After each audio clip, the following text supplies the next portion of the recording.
দেশে ইনসাফ ভিত্তিক রাজত্ব কায়েম হোক। আপনাদের কর্মীদের জুলুম থেকে বাঁচান, তা না হলে এর খেসারত আপনাদেরকে আগামী নির্বাচনে দিতে হবে। সামনে জোটবদ্ধভাবে হওয়ার সম্ভাবনাই বেশি, সেক্ষেত্রে আমাদের দলের সম্ভাবনাও অনেক বেশি। ইতিপূর্বেও আমাদের দলের এমপি ছিলেন, সংসদে প্রতিনিধিত্ব করেছেন, এখনও আমাদের দলে সাবেক এমপিগণ রয়েছেন। আগামী নির্বাচনে আমরা আশা করি একটা সম্মানজনক আসন নিয়ে আমরা সংসদে প্রতিনিধিত্ব করব। দেশের রাজনৈতিক যে বর্তমান অবস্থা, তাতে এটা স্পষ্টতই প্রতীয়মান হচ্ছে যে দেশে ইসলামের পক্ষে একটা গণজোয়ার সৃষ্টি হয়েছে।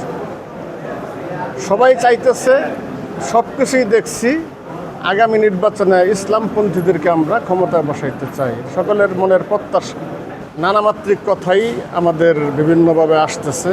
সঠিক বিষয়টা তদন্তের পর আমরা বলতে পারবো। তবে বসুন্ধরা টিস্যু অশুদ্ধতার বিরুদ্ধে এক বিন্দুও ছাড় নয়। অনেকে যেমন বলেন যে আমাদের বাংলাদেশে জাতিসংঘ মানবাধিকার যে অফিস করতেছে এবং ইসলামপন্থীতার বিরুদ্ধাচরণ করতেছেন, দেশের জনগণ সেটা চাচ্ছে না। সেটার থেকে মানুষের দৃষ্টি অন্যদিকে সরাইয়া দেওয়ার জন্য এটা কোনো ষড়যন্ত্র কিনা সেটাও খতিয়ে দেখার দরকার আছে। এবং আমরা এটা আহ্বান জানাই যে সরকার যেন অতি দ্রুত এটার বিষয়টা তদন্ত সাপেক্ষে জাতির সামনে প্রকাশ করে এবং জাতিকে জানায়।